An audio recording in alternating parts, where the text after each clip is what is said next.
I'm your friendly neighborhood Web-Warrior Fanatic, and in this video, we're going to recap everything that Fantasy Flight Games talked about in their live stream for Fear and Evil, go over all the most important stuff, and go over the spoilers for all the new cards that they previewed on their live stream from the scenarios from Fear and Evil. They showed a bunch of new cards for us, which is very, very exciting. And I'll also be going over a little bit for the article right here, going over how Daredevil's kit works, because he was just also previewed on the Fantasy Flight Games website. If you guys want a more in-depth, thing about Daredevil, I have my live stream right here that we just did, which was tons of fun, going over every single card in his kit and all that stuff. But I will do a short recap here in this video. And if you guys are enjoying my consistent coverage of Marvel Champions, please consider subscribing to the channel. It is a great free way to support my channel and support all the free content here. So yeah, let's go ahead and get into here. I appreciate everyone that likes, subscribes, and is a channel member and patron. So huge shots to everyone. Let's go ahead and go through here. So I have my phone here, a bunch of timestamps here. So the first thing to note is that Jessica Jones and Luke Cage, the two new hero packs, will be coming late summer, but we will get news about them later this month and next month. And specifically, Fantasy Flight Games mentioned that at the end of this month, we will be getting a preview article for one of the two heroes, and the beginning of next month, we'll be getting a preview article for the other one. So very early here, a lot earlier than I expected. So it's May right here, so probably the last Thursday of May, I would guess. We'll probably be getting something about Jessica Jones or Luke Cage, and the other one the week after, which is crazy soon. So that's very exciting to see. Tony also mentioned that Daredevil has alter ego friends, and he specifically worded Foggy, Karen, and Nelson and Murdoch. So we talked a little bit about it here on the live stream, but I was trying to go through all the cards, like counting all the cards and everything, and we figured out that right here, the Foggy Nelson support is right here, and we know that supports all go together, and we're not sure what the number 11 out of 15 card is. We know that Foggy is 10 out of 15, and we know that Nelson and Murdoch is a location support that's 12 out of 15. So a lot of us were guessing that Karen Page is 11 out of 15, and I don't know, I mean, this is not like confirmed or anything, but Tony did say specifically in that order, Foggy, Karen, and Nelson and Murdoch. So I think that, I mean, Karen Page might be the persona support for 11 out of 15 in Daredevil's kit right here. We'll definitely talk a lot more about Daredevil later on in this video. Next, let's hop back over here to their live stream. So Aaron mentioned that for defenders in a street level archetype, trait lock cards didn't feel like it made sense, like it did for like the X-Jet, like how the X-Jet is only for like X-Men characters, or like the Queen characters for Avengers characters. So now it's just more efficient for martial artists. So back over to our article right here, they showed us a really cool new justice card here, like Know Your Enemy. So right here, it's a one-cost event, but the discount is a new keyword for martial artists. Hero action, thought, remove one threat from a scheme, remove one threat from another scheme, or the same scheme. So if you're a martial artist, then this card here is discounted, so it's free to play. It's a zero-cost card, making it better for martial artists, but it's not trait locked to martial artists. So that's a really, really cool new thing that they introduced in Fear and Evil that we talked a lot about on live stream, and a lot of people love this as well. I'm also a huge fan of this instead of having like trait lock cards. Okay, and then let's hop back over here. And then Aaron also talked about how martial arts, the theme of that is exactly removing threat or doing damage to minions, because martial artists are precise. So we saw another card here called Stealth Training. And this is a 2-cost upgrade, a very cool justice card. After you thwart and exactly defeat a side scheme, you can exhaust this card to stun enemy. Very, very powerful card, but you need to exactly remove the threats, by thwarting in order to trigger this effect right here. And this is kind of the mag to like the martial artist thing. So that's why a card like Know Your Enemy here works perfectly with that, because it removes one threat from a scheme, which exactly removes a threat, and then it can remove another threat, from the same scheme or another scheme. So either way, it's like pinging off threats, but it's doing one threat move at a time to make sure that you can land that, because martial artists, they have more precision. So that's the theme that they're going there for the martial artist trait. And then it was also asked here during the live chat, someone asked about, and this is going over Bullseye here, but someone also asked about Spider-Woman's cards, and if Echo can steal them. And I believe it was Tony here that officially confirmed for us that, Spider-Woman, she has, these aspect cards like right here, Content Immunity and Conspicuous. It says this card is considered both a Spider-Woman card and a protection card, which, protection is an aspect card. So they did confirm that Echo is able to steal these cards and play them as if it were her own, with her photographic reflexes, which they acknowledge, is not very thematic. because Echo, she can copy punches and kicks, but she should not be able to copy hero abilities here. But she is able to copy Spire Woman's hero abilities here. It's kind of just like a mishap that they did acknowledge that they knew about, but since this is in the legacy environment, it wasn't that big of a deal. So yes, you can break the game kind of that way, but not the biggest deal. And design team definitely knew about that. And then let's talk about a new card here that they previewed. So I got the timestamps here. So I put 20 minutes in. Let's find that over here. They previewed a new protection card from Echo's pack. And where is it? All right, I finally found it here. So Innate Reflexes. This is the numbered 38 card right here, the missing card from Echo's pack. It's a crazy card. It's a protection card here. It's a 1-cost upgrade, and it has a new, like keyword there, starting. And you may add this card to your hand before drawing your starting hand. That is a pretty crazy effect. Your hero gets +1 defense. So pretty basic card here. Literally just the exact same thing as like the armor vest. But you can get this to your hand on turn 1, a very consistent way to guarantee that you get that +1 defense no matter what. And one thing that they noticed that they wanted to know for us is that this has no resource icon. So that kind of balances out the card in my opinion. I think that that's pretty nice. It has no resource icon. So like, you get the advantage that you can put the starting card, into your hand before drawing your starting hand and doing your mulligans. You can just add this straight to your hand. However, you cannot spend it as a resource. So I think that that balances out. And this specifically mentioned that there's only one starting card allowed per deck. So if you have like this card and you have like other starting cards, you cannot put them all in your deck. Only one starting card per deck. So this is your starting card. You cannot put another one. They not show us any other starting cards, but we might be able to assume that there's probably other ones where it's like your hero gets +1 Thor or like +1 attack, like similar for the other aspects, getting +1 in your other stats. But if you're playing like Spider Woman or Adam Warlock, you can't include all of them in your deck, just one. But this card is crazy because it's another way to get defense again already.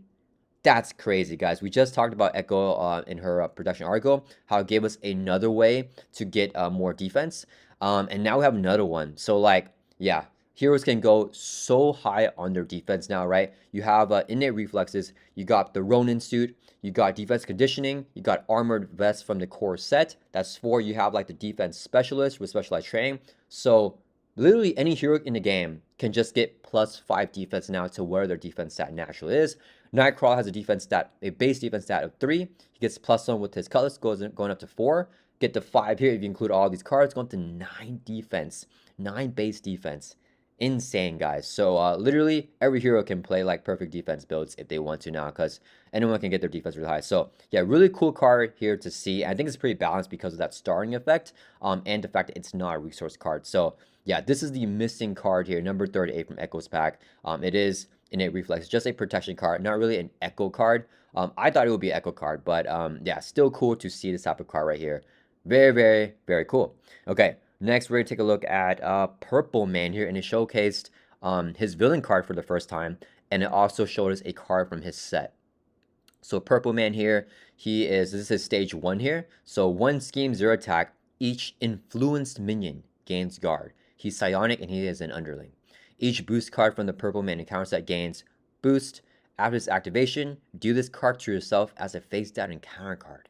That is super nasty. So basically every single boost card for Purple Man also becomes an encounter card, which is terrible, but it like helps balance out his under average stat line there.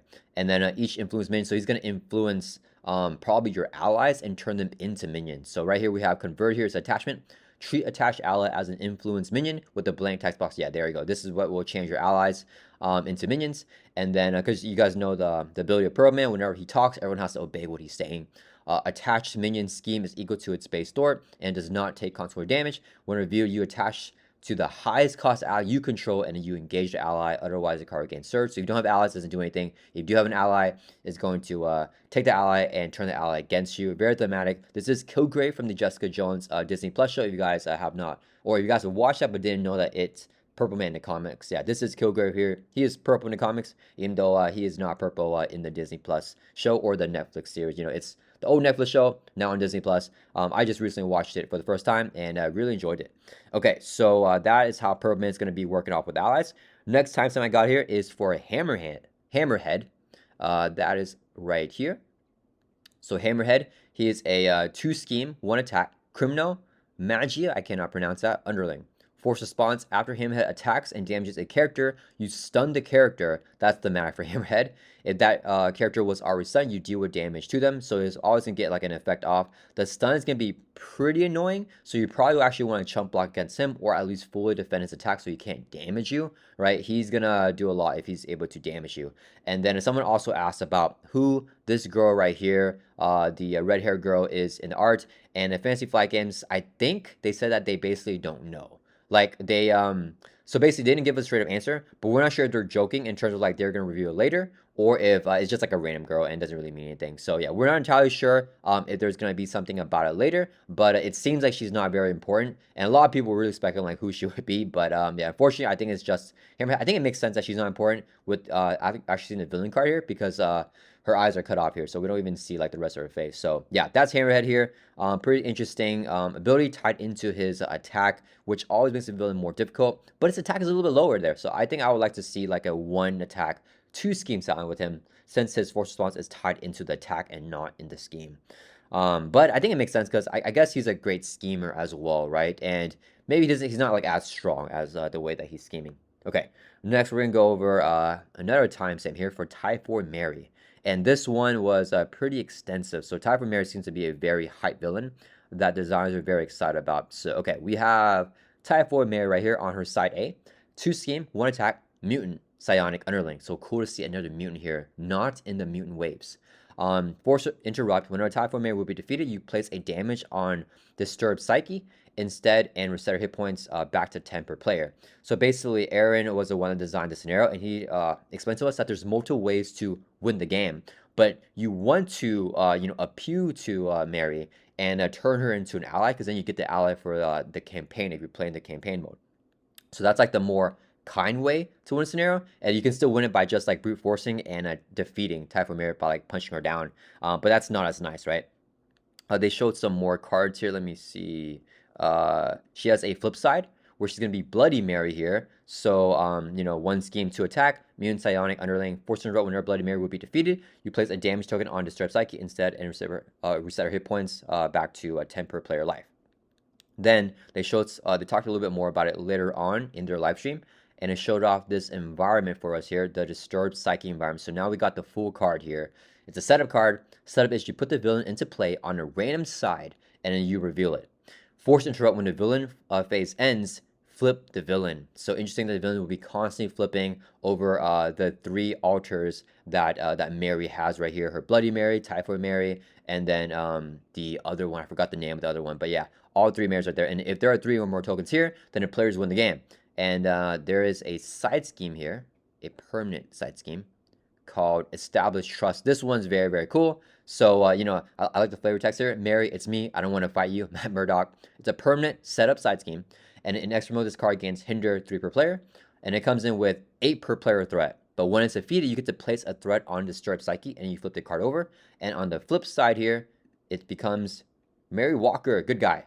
And then attach a villain permanent. The attached villain cannot activate. And after the villain takes damage or the round ends, you deal each player face on card, and then you flip this card, back over. So you're flipping her over to Mary Walker here. But whenever you clear off all threat on the side scheme, you get that 1 threat token on Disturbed Psyche. So when you get the token on Disturbed Psyche, let's go back to the environment here. That fulfills your win requirement a little bit more because you need 3 or more tokens here to win the game. So that's like the more peaceful way to win the game. Not just, being her down, but trying to reason with her and, just being nice to her, Yeah, so I think that this is a really cool way to design a scenario with someone that has DID. And huge shout outs to all the chatters on stream that explained to me how that works with her Disturbed Psyche. But yeah, very, very cool scenario here that Aaron put a lot of effort into designing and making it feel like, thematic to like her character. And then next here, we have a new main scheme that they spoiled for us. So you guys know that for the underling scenarios here, the main schemes are interchangeable. And they showcased 3 of them in the preview article that we went over previously. So now we have the Daily Bugle one. And I believe it's called Stop the Press. So I got the timestamp here on my phone. Let's see here. Okay. So it's right here. And so this one here, you have like your chosen underling minion, and then let's see, and it recommends 2 modules, the Tombstone and the Tracksuit Mafia. And then now we're in the Daily Bugle. So you put the Daily Bugle environment to play. Each player puts a random Daily Bugle support from his encounter set into play under their control and remove each remaining Daily Bugle support from the game. So basically, you get one of your Daily Bugle like supports. It's gonna be like JJJ and like other members from the Daily Bugle, like Ben Urich and stuff like that. And then you get one of them like on your side. And then you have like the main scheme here, and you have a permanent environment as well. So if you guys don't know how these scenarios work, is that you get a underling minion that you can pick, and you pair that minion with this, right? So if you want to face Bullseye, you can put Bullseye with this, or you can pick Electro with this, or you can put like Hammerhead that we saw earlier, or Typhoid Mary. These are all the 4 underling minions, or there's 5 underling minions, so I'm missing one of the, oh, Purple Man. Those are the 5 underling minions that you can put with these main schemes here and mix and match however that you want.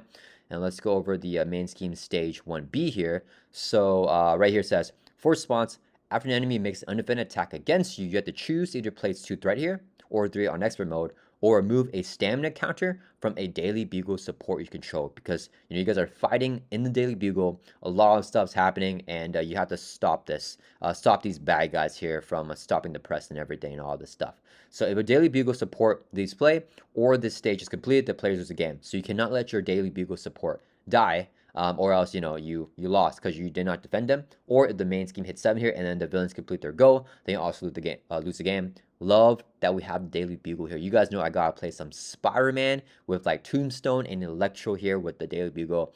That's gonna be so much fun. So we're gonna also go over the Daily Bugle supports here, which also look very, very cool. So first one that they showcase. Oh, let's go to the environment here first, actually. So this is the Daily Bugle environment. As an alter ego action, you can exhaust a Daily Bugle support you control to place a stamina counter on that support. So basically, you want to do this in alter ego, but if you flip down, you can like help them refresh the stamina on the Daily Bugle supports, because you want them to have supports there or counters there, because they can do stuff if you use their counters. So let's go over the first one here, and we have Ben Urich, 2-cost support, Daily Bugle persona, and he has 3 counters on him. If there are no more counters, he's going to leave play, and then you will lose the game. So that's going to be terrible. So you don't want to lose all of that. But as an action, you can exhaust him and remove a counter. Look at the top 2 cards in the counter deck. You may discard 1, put the rest back in the same order. Super cool effect here. Very thematic to like the reporters, being able to do some reporting shenanigans here to help us squad the encounter deck. So strong effect, but we don't want to use it every single turn, or else he'll run out of stamina, and then it will be bad for us. But yeah, we want to use the effect whenever we flip down or something like that. Okay, next one here is we have Betty Brant. Oh man, super cool to see some more like Spider-Man related cards here. 2-cost support, comes in with 3 stamina counters. And interrupt, when a boost card is turned face up, you can exhaust it, right? This is not a forced interrupt, so you don't have to do it. But when a boost card is turned face up, you can exhaust Betty Brant, remove a stamina counter from her to cancel the card's boost icons and boost ability. But then you have to give the activated enemy another boost card for activation. So it's just basically taking a gamble. If you get like a nasty overkill boost or something like that, get rid of it and get another boost instead. So just taking a risk here with Betty Brant, also helping you do some reporting shenanigans. So I love that reporting theme here. And then next we got Robbie. We got Robbie Robertson. 2-cost support here, also with the 3 stamina counters. After a player is dealt a face down encounter card, exhaust Robbie Robertson and remove a stamina counter from him. Look at the encounter card. You may discard and do that player another face down encounter card. So more scrying shenanigans. And then lastly here we got JJJ. 2-cost support, 3 stamina counters as an action. You can exhaust him, remove a stamina counter from him, and do yourself a face down counter card to draw more cards. He's not always reporting the best news, but he wants to get that news down, so you get the benefit of drawing 2 cards. But kind of a bad effect there to get that extra encounter card though on top of that. But sometimes the card draw might be necessary. So yeah, I'm loving the theme here for all these supports. And then finally here, they also showcase the Tombstone module, which is the other recommended module here for this this main scheme. So we have the Tombstone minion right here, 8 hit point minion, 2 scheme, 2 attack. He's got a quick strike and the boost effects to give the villain a tough stats card. So very, very beefy minion here. And he's got some other cards in his kit, like he's got Aaron designed this module as well. He's got the Beetle minion. I think they said that that's his daughter. So 1 scheme, 1 attack, 5 hit points. Aerial criminal with villainous. When reviewed, search the encounter deck, discard power for attachment that can attach to a minion, and you give it to Beetle here. And he also has some attachments here in his set as well. Hit list. So this is a side scheme that he's got. After the villain phase begins, deal 3 indirect damage to the first player. For each ally defeated this way, remove 1 per player threat from hit list right here. So it might be advantageous to get rid of your allies. I think I'm missing some of the cards here. Here we go. Here we go. So we got like some great attachments here. So Coda's Ice is +2 scheme. You give to a minion with the highest base hit points, which is usually Tombstone because he's got 8 life. So that's a lot. You give the minion a tough, otherwise the card gains surge. Force response after the minion schemes. You confuse the first player's identity and discard this card. So he gets confused on you, and he gets +2 scheme. And there's an attack one here. I think it's earlier. Yeah. Hard as marble. Give him +2 attack. Same attachment ability right here. And after he attacks, you stun the attack character and discard hard as marble. So yeah, thematic and fun here to Tombstone. And yeah, that is basically it here for the live stream discussion and all the new cards that they preview for us. So very excited to see what we're going to get here. And they didn't really talk more about, well, they talked about Kingpin, but they didn't really give us any new information about how he'll work. So I'm expecting another article, maybe this Thursday, I don't know. Probably not this early, but maybe this Thursday or next Thursday or the next Thursday, we'll get something about Kingpin and see more of his cards and how his mechanics will work. But fingers crossed that he's going to be a super fun hero, or a fun villain, I mean, that's extremely difficult. Tony did talk about that. He really wanted to capture how Kingpin is a master manipulator and how he's pulling all the strings. So we may see some more scheming or like some threat-focused shenanigans with him. But yeah, that's definitely going to be a lot of fun. And then you guys, I highly recommend you guys check out our live stream right here where we went through all of Daredevil's cards very slowly. You know, it's a long live stream here. We had a lot of fun, had a lot of polls and everything where we talked about all of his cards to see the community perception. But I will give a short recap right here for Daredevil's kit for everyone that's interested and doesn't want to watch like the whole live stream there. So let's hop back over to Daredevil article. And right here we got the Man Without Fear. So previewing Daredevil, one of the 2 new heroes from Fear No Evil. And then basically the way Daredevil works is he has a sense deck. And then he has his Force Interrupt on Alter Ego and on his hero form. So Force Interrupt, when a sense upgrade would leave play, you place it on the bottom of the sense deck instead. So he has that same texture for hero form and Alter Ego. It basically, what that means is just basically whenever a sense upgrade is going to leave play, instead of discarding, you put it on the bottom of your sense deck. So it just goes back in there. He's got 3 recovery in Alter Ego.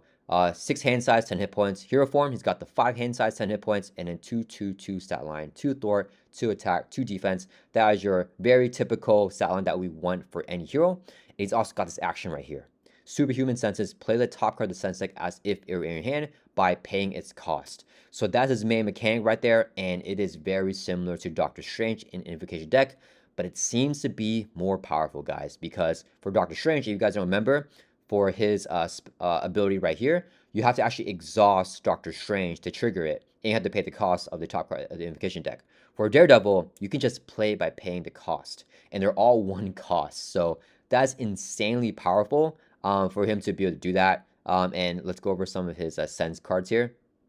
So he's got the 5 sense cards right here, starting with acute tactility. So these are all like the sense cards. So even though they're 1 cost, they're almost 0 cost because you have to toss the card from your hand to play it for you know, the 1 effective resource. But this card actually was never in your hand, so you're not losing 2 cards from your hand like you would normally, right? So you're saving that. They're all superpowers as well, so Death Focus is going to be a great card for Daredevil. And then this card right here, you attach to enemy or scheme. All of them you either attach to either enemy or scheme, or you have to attach to either enemy or scheme, right? So this one right here, attached to enemy or scheme, sense superpower. Radar sense, attached to an enemy only, you know, not for schemes, sense or superpower. And then this one right here, attached to enemy, sense, superpower. And this one right here, attached to a scheme only, sense or superpower. And one thing to note is that these can go on any scheme, including the main scheme, and they can also go on any enemy, including the villain itself. So yeah, each one of them right here, you play the upgrade, you have them in play, and they have a powerful effect that you can trigger whenever you defeat or remove all last threat from that scheme, or defeat that enemy or that minion, right? So I think Daredevil might actually be very good with like side schemes or minions, like in aggression and justice, because you want to clear stuff off to trigger all the stuff here. But it's cool because you can also remove the last remaining threat from the main scheme and still proc this. So this one, after you get this in play, is interrupt whenever you defeat the attached enemy or remove the last threat from attached scheme. You can discard this card to ready your identity. So having a way to ready is very powerful. He's got this one right here. So same thing, after you remove the last threat or defeat an enemy, you can discard this card to reduce the next card that you play this phase by 2. Getting a cost reduction there is also insanely good. And this is the only like type of economy cost reduction card that we've seen from Daredevil's kit so far. He's got the radar sense, which is his damaging one. So after you attack, you know, the attached enemy, you can discard this card and do 3 damage to that enemy. This one, is going to be his defense one, right? Whenever the attached enemy attacks, you can discard this card. That enemy gets -3 attack for attack, and you become the target of the attack. And you also have the thwarting one here, Superior Taste. I love that we call this in our live stream that each card in sense deck will go over his 5 senses. Very fun thematic there. This one you attach to a scheme. Response after you thwart the attached scheme, you can discard this card to remove 2 threat from that scheme. One thing that's really cool about all these cards is that none of them are forced response or forced interrupt. So you can choose whenever you want. So if you want, you can just leave all these on the table and you don't actually have to trigger it if you don't want to. Because of that, I think that's why Daredevil looks to be one of the strongest heroes in the game. Because if you have all of them in play, let's say you really want to focus on damage, well, you can do the radar sense one, right? After you attack attached enemy, you can discard this card to deal 3 damage to enemy. When you trigger this ability, it goes back into your sense deck, and it's going to be the only card in the sense deck, because the sense deck you place on a bottom of the sense deck, but it'll also be at the top because there's no other cards in sense deck. So it's going to be your only sense card again, and you just keep on playing the exact same sense if you can, trigger the condition for it, right? Because she plays right here, you need to attack and defeat an enemy and discard to do 3 more damage to the enemy. So if you can ready up with Daredevil, you can keep on proccing the rare sense unlimited amounts of times as long as you have the economy and the ready for it, right? Because Daredevil can keep on swinging, keep on triggering its action right here. It's not limited once per phase or once per round, and you don't have the exhaust to do it. So pretty crazy here. Yeah, that is definitely a very crazy ability. And they did note in the article here that you can always look at every card in Sense deck if you want to. It's not like the Invocation deck, we're not allowed to look at it. You are allowed to look at the cards in that Sense deck. So pretty good flexibility that Daredevil has got right now. Yeah, he's got very good flexibility. And then for the rest of his cards here, we have cross-examination. So 1 cost event to do 3 damage to enemy. Pretty bland, but for each upgrade on that enemy, you can do additional damage to it. This is going to be so fun playing multiplayer games with Cyclops or Iceman with his frostbites to attach more upgrades to enemies here. Yeah, fun card for Daredevil. We got the Living Lie Detector. Similar thing, but for each upgrade attached, you can remove additional threat. So all of his cards are very cheap here. 1 cost cards. I don't think we've seen anything higher than 2 in his kit. We also got Deposition. This is a 1 cost thwart, only in Alter Ego though, Alter Ego action thwart. You may choose any upgrade from a sense deck and play, ignoring the resource costs, and then you can remove 2 that from a scheme. So great card to play here in Alter Ego. I also wanted to note that for Living Lie Detector, you can play this from Alter Ego or Hero form. It's an action thwart that you can use in either form, whatever works best. And then here we also have the Man Without Fear. Of course, we have to get the title card here for Daredevil, 2 cost upgrade. Here actually you can exhaust the card, deal damage to Daredevil, and you can choose to get any upgrade from your sense deck and play, ignoring its cost, or an on-demand ready. Crazy bonkers to get a ready here on demand for Daredevil with the 2/2/2 stat line, and it really works with his kit because he wants to be thwarting attacking to trigger all these senses right here because you need to defeat minions or remove all the threat from schemes, right? So allowing him to ready up to use that basic activation again is going to be very good for his kit.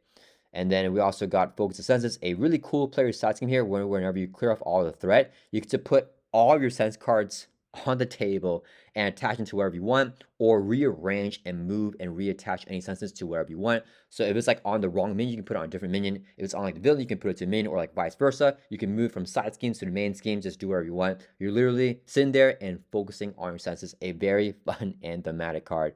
Yeah, I like that card a lot. And then finally, we see some of his supports here. We got Foggy Nelson, 2 cost support, RT action, exhaust him to remove 2 from the scheme. One thing to note is that he does have the Eternity trait right here.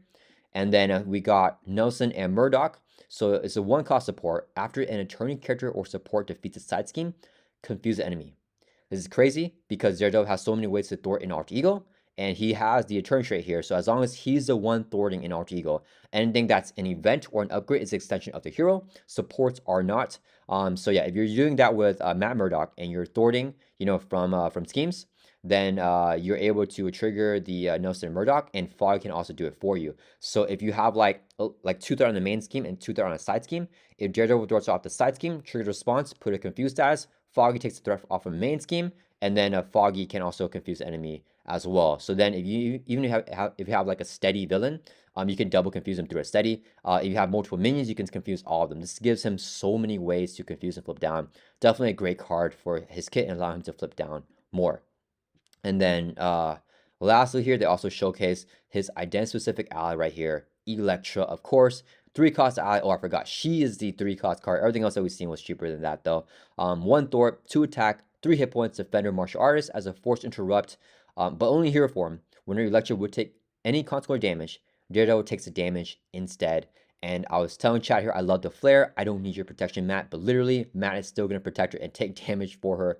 She can stay in play forever. A great, very easy Voltronable ally, but she's going to be slowly killing Daredevil, so hopefully he can heal back up. But it's much easier to heal a hero than it is to heal an ally, so I think that she's going to be a really fun card. Give him great hooks in leadership, and he has really good aspect hooks in every single aspect here. He's got the leadership hooks, Voltron with Electra. He's got a really cool justice synergy, of course, with the confused here with Nelson and Murdoch, and being able to flip down a lot, and the way that his thwarts are working. He's got some cool aggression stuff as well, because with the cross-examination right here, aggression has a lot of upgrades that you can attach to minions, and you can do a bunch more damage to the minions and get other effects from those upgrades that are attached to the minion. And he's also got a great protection card here with his right here, heightened hearing. So whenever an enemy attacks you, this card, the enemy gets -3 defense for attack. That's so good. And if you have all the upgrades down, you can recur this one and play it during the player phase every single round to get that guaranteed -3 attack, where you become the target of the attack without exhausting. So yeah, very, very fun card. I like this card a lot here. And another really cool detail is that all the sense cards have the Daredevil right here for the identity specific card, like his face, but also has a little like radar sense going around. I think that's a really nice detail. His normal cards don't have that, right? They're just Daredevil. But the 5 cards in the sense deck, 4 out of 5, 3 out of 5 have that radar sense there. So yeah, that is super duper cool. And then lastly, let's go over here one more time. So this is the count speculation that we have right here. So we have Electra as the 1 out of 15 card, 2 cross-examinations as 2 out of 15, 3 out of 15, Deposition, 2 copies, 4 out of 15, 5 out of 15, 2 Living Lie Detectors, 6 and 7 out of 15. Then right here we have 8 out of 15. We're speculating it's an event, because whenever Fantasy Flight Games like has their cards there, they're all grouped together. So all the events should be like this. And then we know the next card's a side scheme. So this could be a side scheme as well. It could be either an event or side scheme, but I think it's going to be an event. And I'm betting that it's a change form type of event. I think that would be really cool and thematic for his kit, because he changes form a lot. We got the player side scheme here as 9 out of 15. And then we have some supports here. So I'm just speculating here on Karen Page. But we know that Foggy is 10 out of 15. And we know that Nelson Murdoch is 12 out of 15. So we think that Karen Page is 11 out of 15. And that makes sense, because it's got to be support in between 2 other supports. And like I said, Tony literally mentioned in that order, Foggy, Karen, Nelson and Murdoch. So I think it's a good chance for Karen Page there. And then here we know the last card is the Man Without Fear, which is 15 out of 15 for the upgrade. So we're speculating here that these will be 2 other upgrades here. I'm speculating it would be like 2 Billy Clubs. Like maybe one of them will be like plus attack, and the other one might be like a Rooster Generator or something like that. But they could also be support. So basically we're missing 1, 2, 3, 4 cards here from Daredevil's kit, and we're not exactly sure what they are, but just speculating what we think they are. And yeah, guys, that is it here. That is a summary for the Daredevil article. If you want a more in-depth thing for all the aspect cards and everything, I went through every single card in the article in the live stream here. But yeah, just giving you guys a short recap for this live stream that Fantasy Flight Games did and all the new news. Huge shouts to Tony, Aaron, and Olivia for giving us all this detail and letting fans speculate and just hype up the new Fear and Wave expansion, guys. All right, that's basically it, guys. Let me know down in the comments, what do you think about these 2 cards? What do you think about Daredevil? And let me know how hyped you are for Fear and Evil that's coming out in July 24th. And Jessica Jones preview article coming at the end of this month. And possibly Luke Cage in the first week of the next month. So yeah, all right, guys. I hope you guys all like this video, and I'll see you guys all in the next one.